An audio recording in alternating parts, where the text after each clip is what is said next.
This evening's host is Mattie Brady, Ulster GAA Key Stage 2 coach and owner of Mid-Ulster Strength and Conditioning. Mattie has lots of experience in this area and is currently a strength and conditioning consultant to a number of GAA teams in Ulster. Before we get into it, we'll just discuss two key topics that we'll be focusing on in today's webinar. The first one, we'll be looking at a common sense approach to the training load through our training sessions, and our second part will be strategies to reduce injuries and other strategies that will hopefully maximize recovery. Before we go into the common sense approach, I suppose there's two key areas that most coaches are looking for. The first one is performance. Okay, coaches are trying to make sure that their players are going to perform to the best of their ability and ultimately get results. But on the other side of the scale, they want to be able to perform to the best ability, but also reduce injuries and prevent them from occurring. Now, what happens is it's very hard and challenging to get both of those key qualities come to the fore.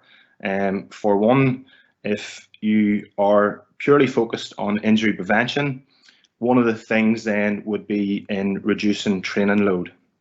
And if you reduce the training load, players won't be able to adapt and maximize their athletic potential through a reduction of that training load, and therefore won't be able to perform.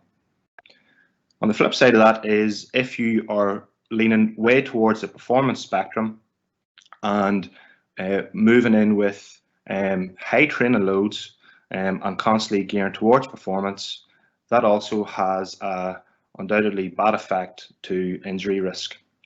So it's been able to balance the scale of both of these qualities, prioritizing one on certain aspect or certain occasions, and then also performing it on other occasions. So the first topic that we'll be looking at is then our common sense approach to training load. So said in the first slide about the performance and injury reduction, it's important that we understand how a training stimulus occurs through our training sessions. So we have our undertraining, our acute overload, overreaching, and overtraining. Okay, and it's very important to understand those four key concepts. So with undertraining, if you have an injury prevention mindset and are afraid to provide enough overload to your players, they won't be able to have enough training stimulus for positive adaptation, and that will leave them being undertrained. With acute overload, you want to make sure that you're giving the players the right training stimulus so that they're able to adapt positively to the training session that you had prescribed, and also they'll only need a minimal amount of recovery needed so that they'll be able to adapt and be fairly fresh and ready to go for our next training session. In overreaching, you're adding a decent amount of training load, but it will take the players or the athletes that wee bit longer to recover. And with the overreaching, it's very important that you periodize and schedule overreaching sessions sporadically within your training season, not having too many. Otherwise, the longer the recovery that the players will be needing, then that will in turn lead to the players be then coming overtrained. And that means that they'll have a failure to adapt to the training stimulus that you've prescribed them. And they will either be fairly fatigued, they may be at risk to an injury. So it's very important that you understand how the athletes respond to the training that you provide them, and also give you sort of ideas or suggestions about how you move your training forward onto the next session. So speaking about training load, when you're providing a training session to a player, you're going to get loads of individual responses to that training load that you've prescribed them. Okay, and there's a host of different things on the slide that may be critical to your players performing or responding positively to your training, or responding negatively. So I'll just quickly go through some of the different areas. So from us coming back to training from a long, lengthy layoff, there's going to be some players that mightn't be in the perfect or the ideal conditioning for the training sessions prior to leading into league games and championship games. So therefore, it's important that you understand, one, where the athlete currently stands in terms of their fitness, and two, how they're going to respond to what you provide them. Also in terms of the positional demand, so depending on where you have your player playing is going to then dictate the training load that they'll have to perform, and ultimately how they're going to deal with it. And then that will come in with the playing style of the coach. In terms of environment, again, the training load will change. So that will either be with cold or heat. So we're going to be expecting different changes over the next course of months as we roll into the winter months. So again, it's going to be challenging for the players then to be able to respond to that. Another key aspect then will be their nutrition.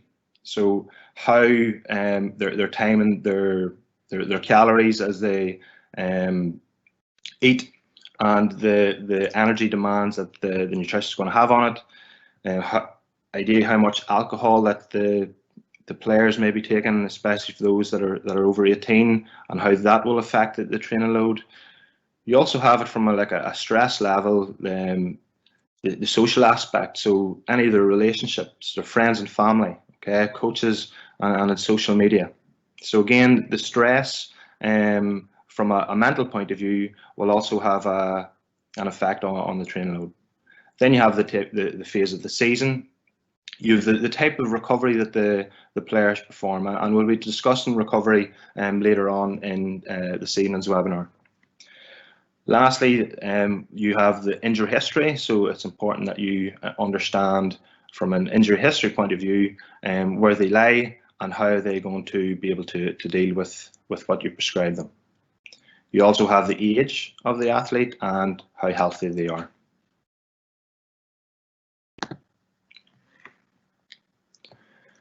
So I think it should be made clear that most of injuries associated with Gaelic football will come from muscle injuries. And because muscle injuries are multifactorial in nature, injury reduction strategies should then be multidimensional. So there's 6 key areas or strategies that coaches need to consider in order to prevent injuries from happening within their team. The first one is recognise. So recognise that players will report to training with varying levels of physical fitness. So that's very important. Knowing where each player lies, that ultimately how they'll respond to your session is going to then dictate how you adapt it to their needs, so they're able to recover minimally, but also have that freshness so that they can keep going on, keep training, and want to perform to the best of their ability. The second one is understand.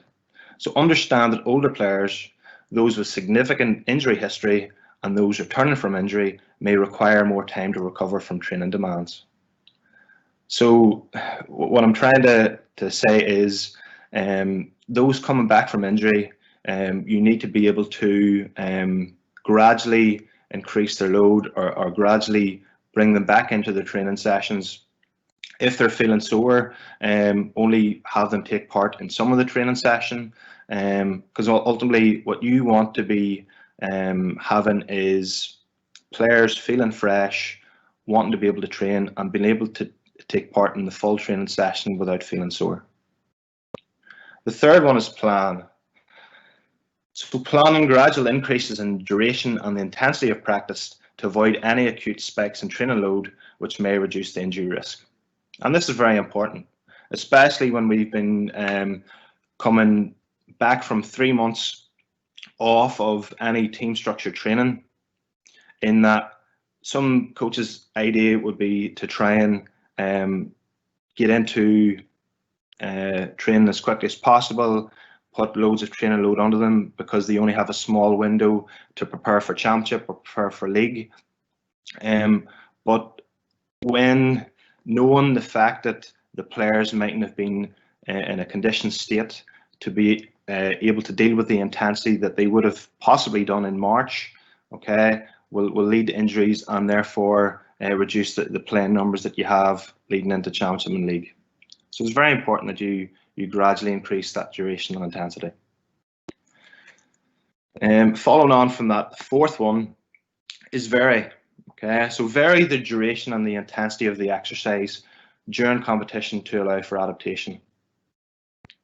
So varying the duration in that maybe the first couple of sessions would be 45 minutes to an hour in duration. If that session's fairly intense, then possibly the next time you could perform it with a lower intensity, or you cut the duration so that the boys are able to, or boys and girls are able to get through their session and not feel sore the next day. The fifth one is monitor. So monitor playing workloads to avoid significant week-to-week increases. There's many different modalities in which you can monitor training load. From external measurements, you have your GPS, and your internal load measurements would be your rate of perceived excursion, your RPEs, your heart rate, and your wellness questionnaires and communication. Now, I can imagine that the majority of club coaches may not have access to GPS. What the GPS tells you is really what the players are performing. So, the distance covered, the amount of high speed running they're performing, their accelerations, their decelerations, but it doesn't really tell you how they respond from that session. So if you hook 25 to 30 players up in GPS to perform the training session, every single player will be responded differently to what you provide them. So it's really important that you understand that and try to figure out, or try to be able to communicate with the players on how well or how they found the session. So what I would normally do is maybe send a couple of text messages, possibly after the cool down, chat to a couple of players, say on a Thursday night, just ask them how they felt Tuesday sessions went, just to get a broad idea or consensus of how players have found it. And that gives me an idea of how I'm going to plan and adapt my next session. And the final one then is educate. Okay, and this is really important. So educating players around hydration, nutrition, sleep and recovery protocols, which may improve performance and decrease injury risk. And we'll be discussing those few recovery protocols later in the webinar. So if there's any questions on those strategies, please feel free to jot down in the question box.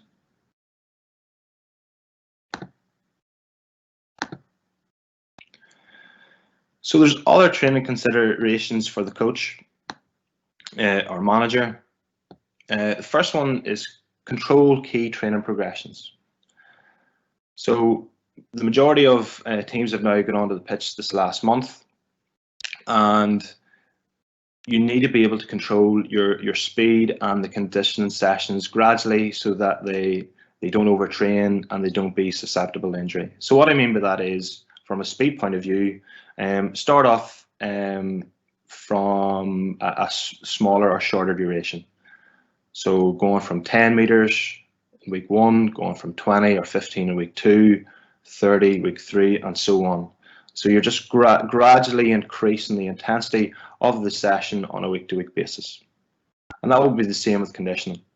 So from the likes of small-sided games or any individual linear conditioning sessions where that you have the duration short, so 2 to 3 minutes, performing small-sided games.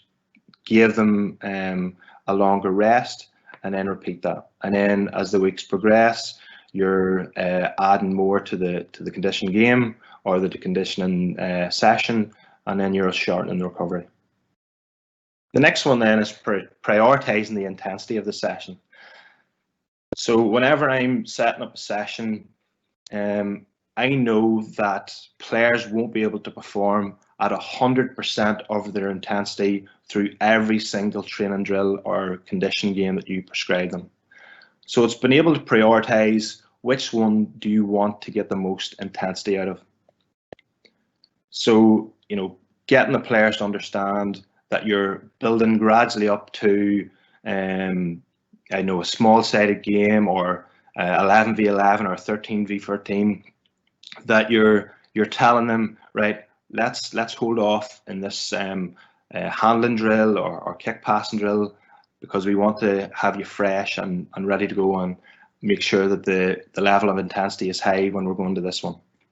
And then as the weeks progress, you'll be able to add more parts of the session where you're able to prioritize intensity, especially when you're leading up to the championship. And again, it's very important that you value rest between sessions. So what I mean by that is, if you are performing a kicking drill or a hand passing drill or a small-sided game, in that whenever they've performed it, you give them the rest and try to limit the amount of talking that you're prescribing to them. So when they have the rest, they can just have a wee bit of downtime, try not to think too much about what's happening next. And then when they've had that rest, then you can jump in and explain what's happening after that. The next one then, okay, and I think it's really important at this stage, is maximizing top-up opportunities for those with limited game time. And this is really important for those teams that are small in numbers.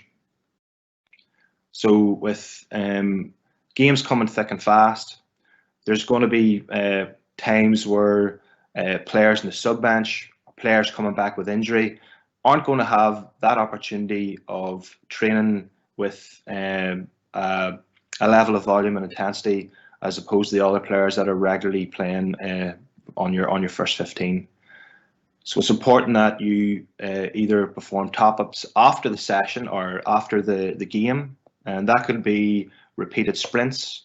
It could be tempos, so 60 meters out. And in terms of duration, this could be 10-15 minutes.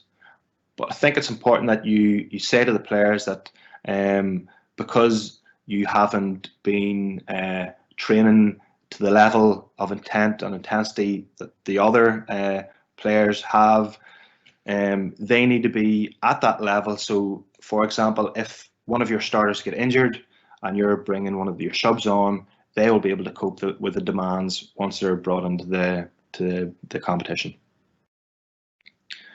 Next one then is collaboration. And I think this is really important that you're able to collaborate and communicate effectively with other members of the background team, because they'll be giving you advice and they'll be prescribing things, even from a strength and conditioning point of view, some injury strategies along with the physio, how you can adjust sets and reps for your speed and your conditioning, your drills, and also for the coach and manager and the input of what they want, especially from a coaching or a playing style that they want to be able to implement, especially with a short duration. So it's important that they are able to practice that, understand that for the other members of the background team, and just to keep things right so that players are able to perform and stay on the pitch without having injuries to set them back. And the last one then is players will get sore, especially over the long layoff. And even if you may think that the training session isn't intense in nature, there will be boys and girls that will feel sore.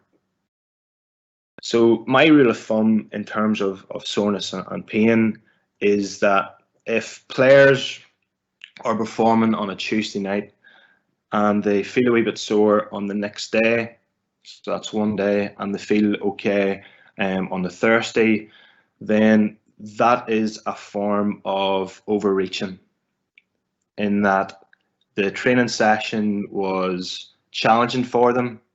It will take them a little bit longer to recover, but they'll be able to adapt to the session that you've prescribed them, and they'll be ready to go again. Now, if the players are sore for a couple of days, okay, and they develop delayed onset muscle soreness, then that session was probably too much for them. So as a rule of thumb, one day with a wee bit of soreness may be good. 2 or 3 days of soreness, it's red flag, and whenever they come back into the fray, they either have to perform a longer warm-up, okay, just to get themselves ready, and you can take them out of different parts of the session so that they're not having to double up with recovery after the next session leading into games.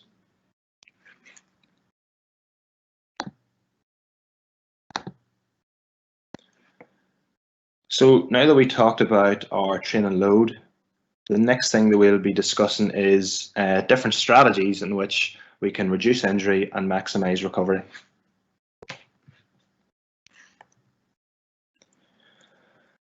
So here's some exercise-based strategies to prevent muscle injury.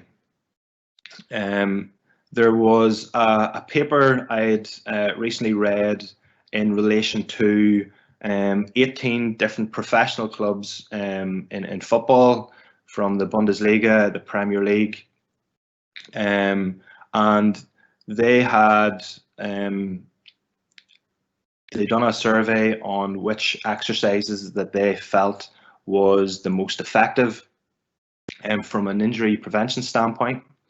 And the first one was high-speed running and sprinting. So the major consensus from all the S&C coaches and the managers within all those top professional clubs in Europe all had mentioned high-speed running and sprinting. They also mentioned eccentric training, mobility drills, and mechanical sprint work. They also mentioned sled training. So for us as GAA coaches, we need to make sure that we have an element of high speed running and sprinting within our sessions, especially with hamstring injuries being one of the most prevalently used muscle injury that they may impact with players coming into the next couple of months. We need to make sure that their hamstrings are going to be able to be bulletproof and are able to handle the load. Now, in saying that, because sprinting and high speed running is so important, we shouldn't throw or have players perform high speed run at a difficult intensity, especially at the start. And we had talked about that earlier in the webinar. So it's important that you gradually increase the sprinting and the high speed running. And again, it's really important that those sprints and high speed running can be integrated into the coach's training drill. So it doesn't have to be a separate entity. Okay, these can be integrated. I've also included a thing at the bottom of the presentation, just an example of a warm-up that you would perform in relation or prior to a speed session. So from weeks 1 to week 4, it's a gradual build-up, and you have your jumps in it, the horizontal jumps. You have the flying tens.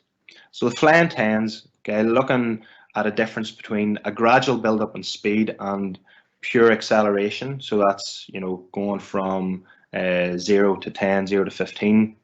Found that gradual build-up in speed was actually better. So players were able to reach max speed when they were performing drills gradually.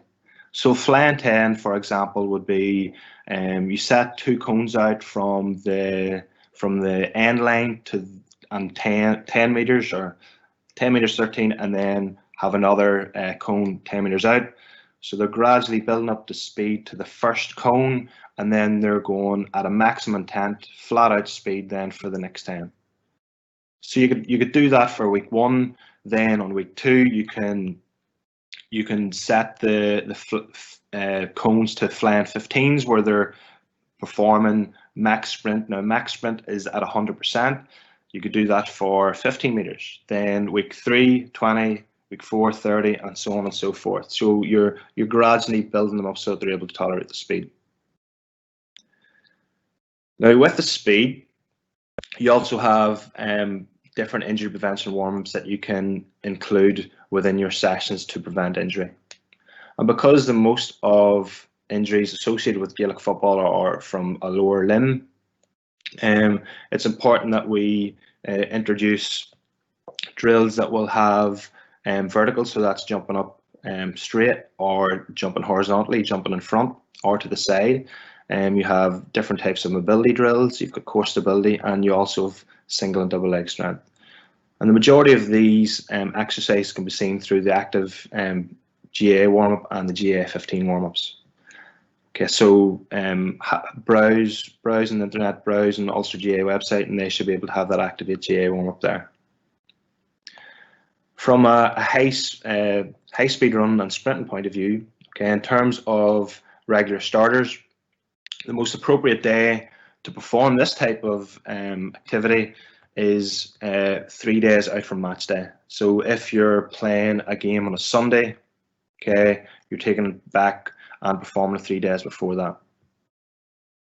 For non-starters and non-playing members that possibly haven't had much game time but need to be able to sprint because they may be expected to perform that in a game, they could perform additional elements of sprinting and high speed running, and that could be performed 2 days after. So if you have a game on a Sunday, they could be performing the Tuesday, but also on the Thursday with the rest of the team. So it's important that we have an adequate warm-up that will look at injury prevention, but also sprinkle in some form of sprint and high speed running into your sessions.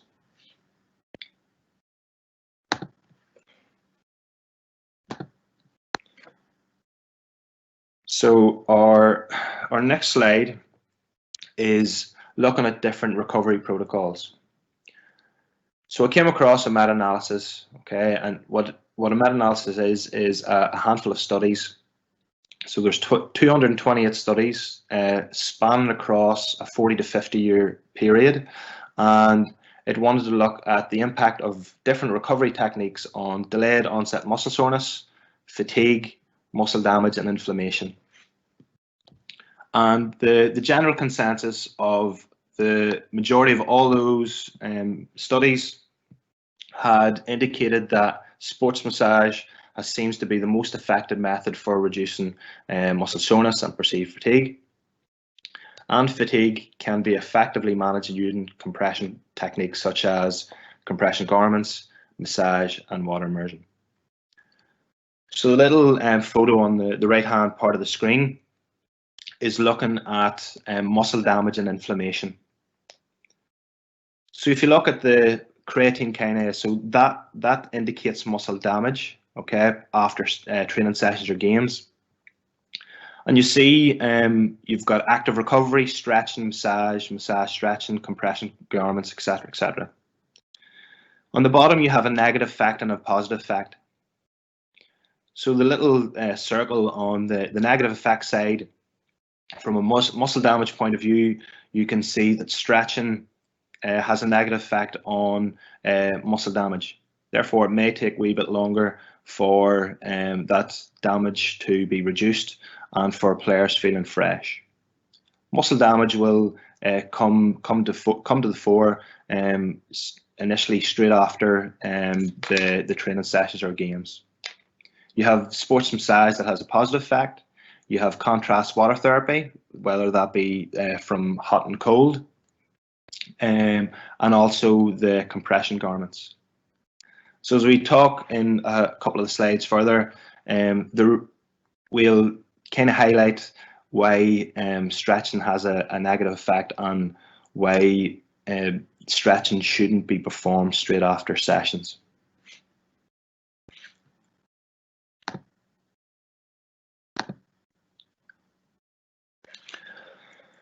So I think the role of the nervous system in terms of recovery is really, really important. You've two aspects of the nervous system. You've got the sympathetic nervous system and you've got the parasympathetic. Without boring you too much in these aspects, we'll touch on them briefly. So the sympathetic nervous system deals with the training load and the game stress situations. So it's like a flight or fight response. Okay, and it deals with a short-term reaction to stress. It's catabolic, so it has to mobilize the body's resources to fight against threatening situations. In terms of stress, okay, the body doesn't establish or identify whether this stress is coming from a physical or a mental point of view. It will deal with it in a similar way.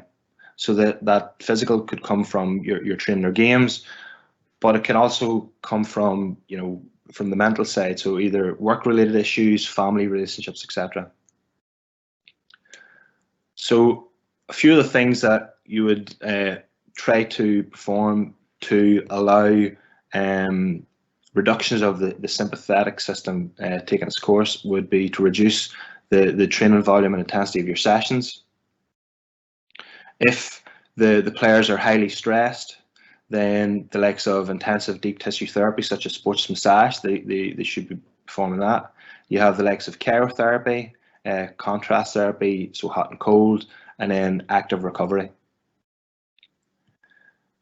In terms of a recovery point of view, the parasympathetic system is the most important, as it will allow you to recover to the best of your ability and allow you to regenerate so that you're able to be fresh and adapt for the next session. It's also anabolic, so as I said previously, it'll help the body to rest, digest, and recover. And the main time in which your body will use the parasympathetic system is whilst you sleep. So the importance of sleep is 4- or 5-fold, and having the players get enough sleep will allow the parasympathetic system to run its course and help go through the recovery process efficiently so that the players are able to adapt. Apart from sleep, players can also perform a range of relaxation techniques. So meditation, such as like yoga, mindfulness, to allow the parasympathetic system to take over so that their body can recover and regenerate. And also active therapy. And the final point of this slide, okay, is players, especially after training games, should not use recovery methods to speed up the recovery process. Okay, many of these processes are part of the body's adaptation and reaction to training. So speeding them up will cause the body to have a decreased response to training.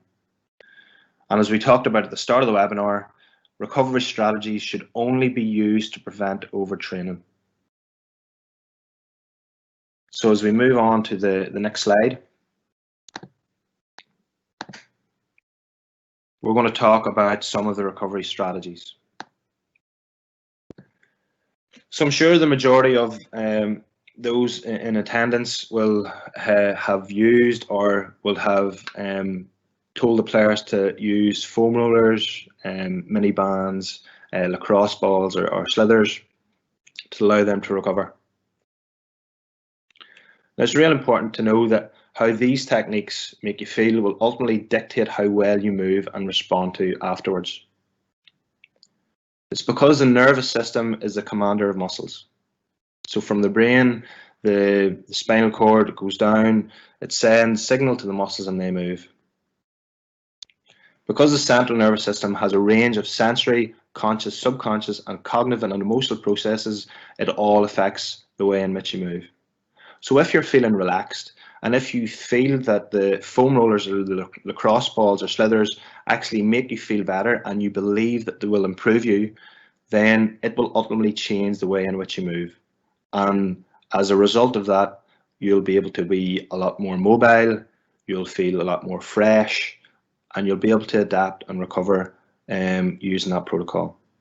Now, in saying that, if you do not believe in the likes of the foam roller, then it'll not be any use or be not of any help to you. But that doesn't mean that you'll not be able to adapt, because there's other recovery strategies that which you can use. Because, as we had mentioned in a few slides previous, in that we found from the analysis that the sports massage was one of the top recovery strategies that players can perform. Sports massage can also be quite expensive, especially if you're going to be using it on a week-to-week basis.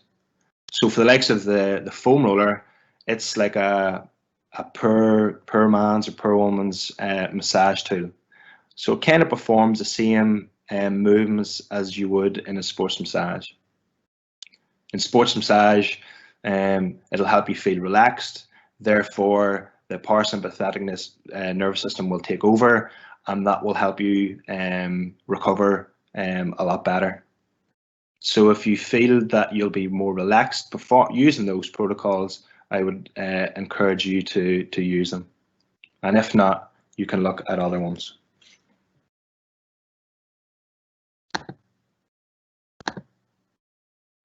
So we're moving on to the next one.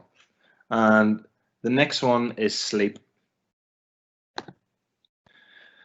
So how does sleep loss influence your performance? So there's a host of different ones there. We've got 8 in total. So a reduction in sleep quality and quantity could result in the nervous system imbalance, stimulating systems of the overtraining system or syndrome. So we don't want players to overtrain, as they'll feel fatigued. They may not enjoy training. They're going to get frustrated, and they're not going to be performing. On to 3, okay, for lack of sleep, you have 1.7 times greater risk of being injured for those athletes that sleep less. Moving on, so we'll not go through all of them. So sleep loss is associated with slower and less accurate cognitive performance. So players won't be alert in training if they've got lack of sleep. And it's going to be very hard for them to function as you're prescribing the training sessions to them. And the last one then is the 2-hour exposure to light exposure, or 2-hour exposure to light from self-luminous screens can affect sleep as well. So it's important that we have a number of strategies in which we can deal with that. Also, okay, lack of sleep can also increase the risk of infection. So those who sleep less than 5 hours are 4.5 times likely to have a cold than those who sleep 7 hours. So especially as we go into the autumn and winter months in a couple of months' time, this will probably be more susceptible then. But I think if players get into the habit of getting into a decent sleep routine, then this risk will be reduced. So there's some ways in which players can improve this.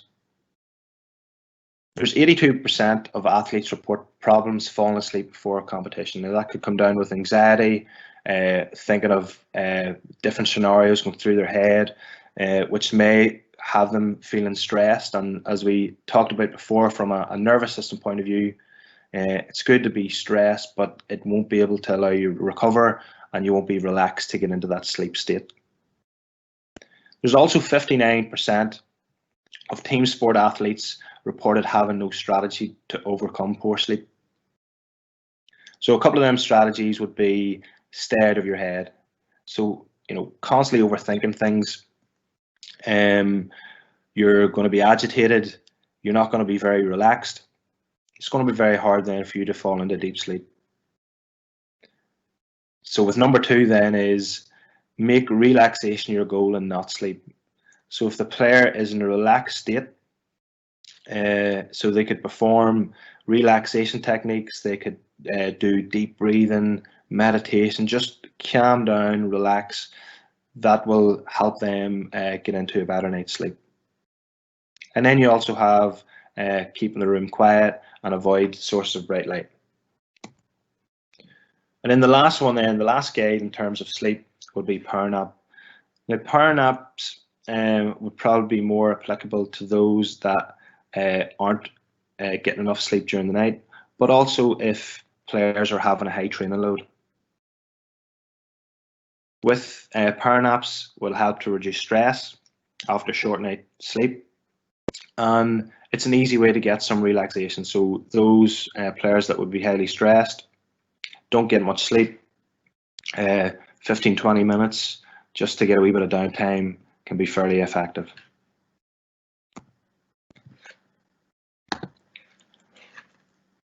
So just some of the causes we'll touch on again. So what causes sleep deprivation and some of the solutions to prevent it. So the causes then in the red, you'll have high training load, you have early morning training, late night matches, competition, poor sleep, caffeine, and diet. With a high training load, okay, some of the preventive measures for that would be to monitor the player's sleep, so how many hours of sleep that they're getting, and for them to facilitate the time for napping, which we had talked about in the previous slide. In terms of early morning training, it's probably better to perform sessions at 9 AM or later, just so that players can get enough time to get sleep in. From late night matches, allow for catch up and sleep the next morning or afternoon. And with the poor sleep hygiene, it's been able to educate the players. We have caffeine, so try to avoid it, especially several hours before bedtime. And the last one then, from a diet point of view, is increase your carbohydrates a couple hours before bedtime to allow you for a better night's sleep.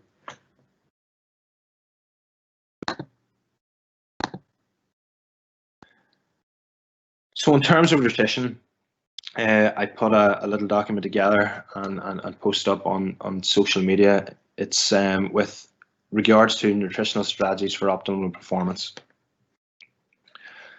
So with regards to timing, there's different match times along the left-hand column. It's giving you a suggestion which or when you should have your breakfast, so between 7:30 and 8 or 8:30. When you should be eating through lunchtime, and then your pre-match meal. So one of the things in which coaches could possibly educate or mention to players is try to eat large carbohydrate-based foods 6 to 7 hours prior to a game or a training session, and then start to slowly taper or cut that as they go close to that training time. So there's some of the suggestions then in the bottom part in terms of food options. So you have your beans and toast, chicken stir fry, pasta, chicken, etc. So the three things then in terms of nutritional strategies is: number one, eat high carb foods in the 36 hours leading to a game. And I think this is really important, especially with the number of games that are coming thick and fast over the next couple of months. And even from the last couple of weeks in which players have been exposed to challenge games. Breakfast should also be high in carbohydrate, and hydration is also vital. Without going on too much about nutrition, I think it's really important to mention that there's a great Twitter thread from John Murphy, and he has loads of nutritional strategies and guidance that players can look up on, or players and coaches can look up on. And one of them is like a week by week strategies after games and after training, which you can then relay that information towards the players. So it's highly recommended that you look onto his Twitter page and look at all the great info that he can provide.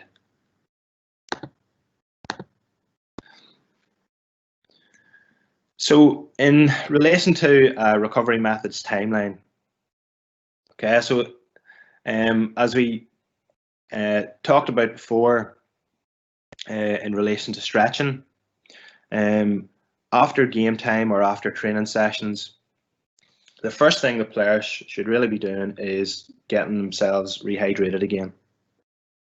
So that come in the form of water, milk, come in the form of the likes of recovery shakes. Once they've got themselves rehydrated, they're then considering or thinking about food. So you have hydration, you then have your nutrition.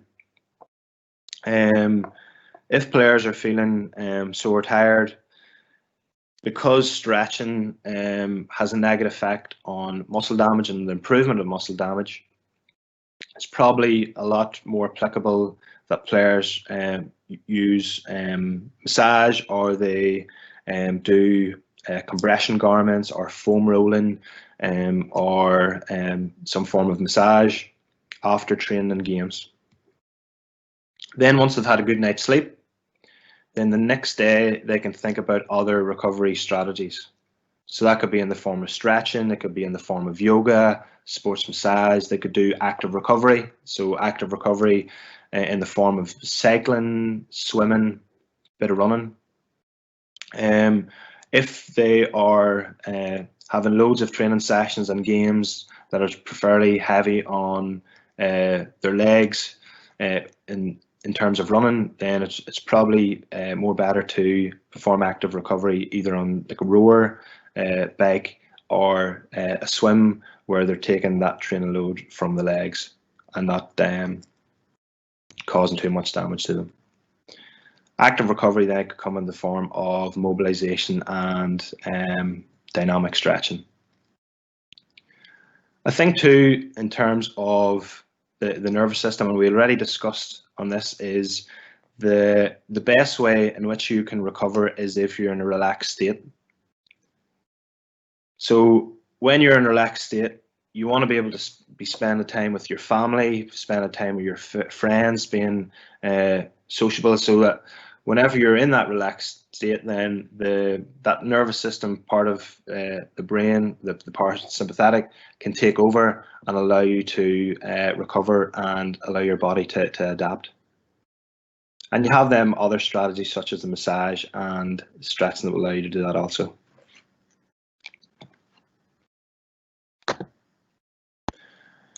It's just the last couple of slides then, before we finish off.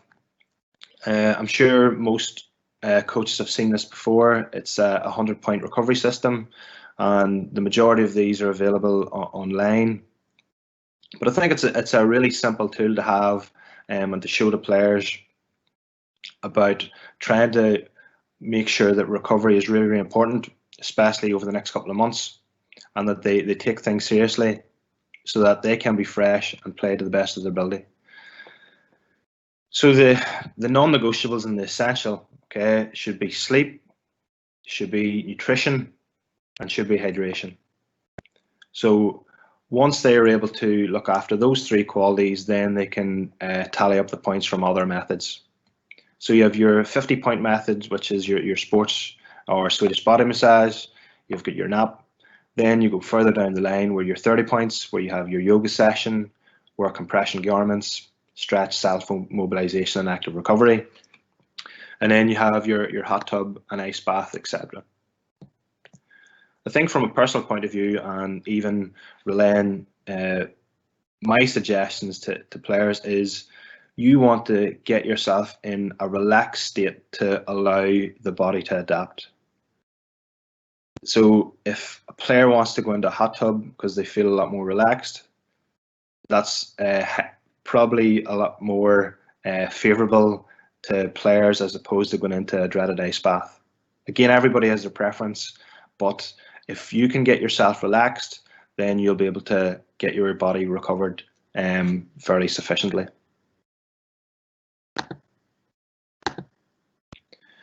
So just to wrap up, okay, there's a couple of key take-home messages. So the first one, so the effectiveness of any of the recovery techniques that we had discussed depends on the player's desire to do them and their physical and mental response to them. So whether they like foam rolling, they feel it's a benefit, then that will ultimately help them. If they don't feel it's a benefit, then they can also be able to recover well from other methods that they choose. Recovery strategies should be used to prevent overtraining. So coming from a training or a match and trying to throw all these recovery protocols at players to try and speed up their recovery process won't happen. Your body's going to adapt to whatever training load or response that you've placed on it. In terms of the coach and player, they both have a responsibility to facilitate recovery. So from a coach's point of view, that will come in the form of the strategies we were mentioned earlier. So that will be monitoring the session, monitoring the training load, communicating with players to see how they responded, and educating them on sleep, nutrition, hydration, and the other recovery tools. But because the player has a lot more time to display or go through those qualities, then one, they need to be having an understanding on the different recovery protocols. They need to have an understanding knowledge of sleep, nutrition, and hydration before training and in the lead up to training and games. And they also need to be held accountable. So the players need to be taking things seriously when it comes to recovery. The last couple, okay, injury reduction strategies should be multi-dimensional. So instead of just looking at one or two qualities, such as sleep or nutrition, if a player or a manager discusses or tells them to do 5 or 6 things or as many as possible, then it will probably help reduce the risk of injuries. So from the form of recovery strategies, but also from a training point of view. And then the last thing, and I think it's really, really important, is for players to get the basics right. And I think most coaches know this already. Sleep is number one in relation to recovery. If players don't get enough sleep, then all the other wee recovery protocols will just become second best. So try and educate and push and encourage the importance of sleep. Then we have the nutrition, and then we have hydration. And then the other ones at the top of the pyramid will then come last. So hopefully those in attendance were able to take something useful from the webinar. Thanks very much for listening in. And if there's any questions in relation to the webinar, feel free to ask now, or you can contact me directly through the social media pages or through my email address at Ulster GAA. Thanks very much.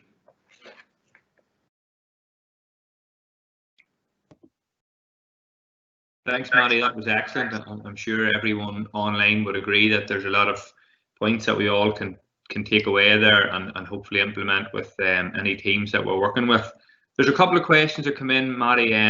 You probably have answered most of them throughout. One, just, Mattie, as an S&C coach, would you advise an active recovery session as a group within 24, 48 hours post-game? Or would you be allowing the players to go and do that on their own? I think of the players, I suppose the last thing I had mentioned is that the players need to be accountable. So yes, the coach has their role to play in terms of the training that they provide, but the players also have to take the seriousness onto themselves and perform it. Like the active recovery sessions together may have a benefit that you're able to see everybody perform at the same time. They'll be able to have a wee bit of crack while they're doing it, which means that they're going to be relaxed because they're in a social aspect.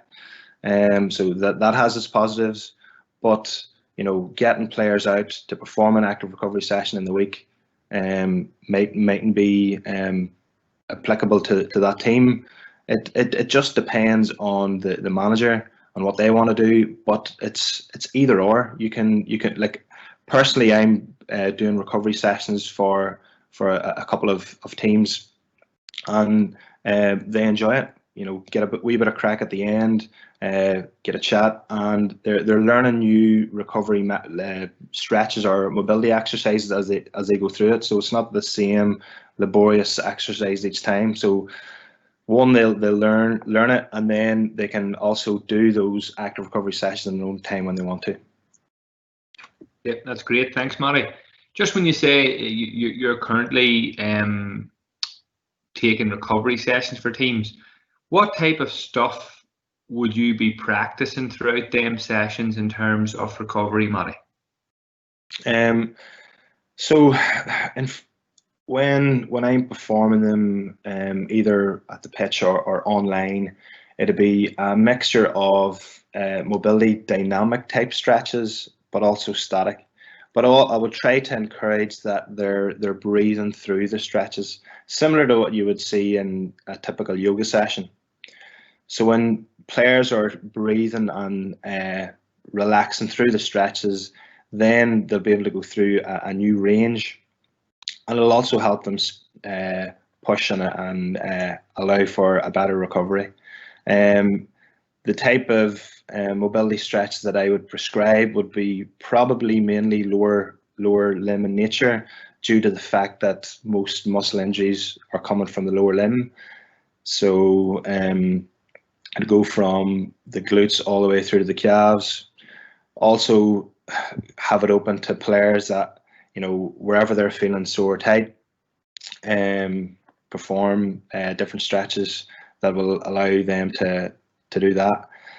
And then do different types of massage techniques. So there's one massage technique that I would do. It's called vibrations, and that the players would be laying on the floor. You're in your groups of two, getting the body to. So one person will be laying on the floor and the other one on their knees.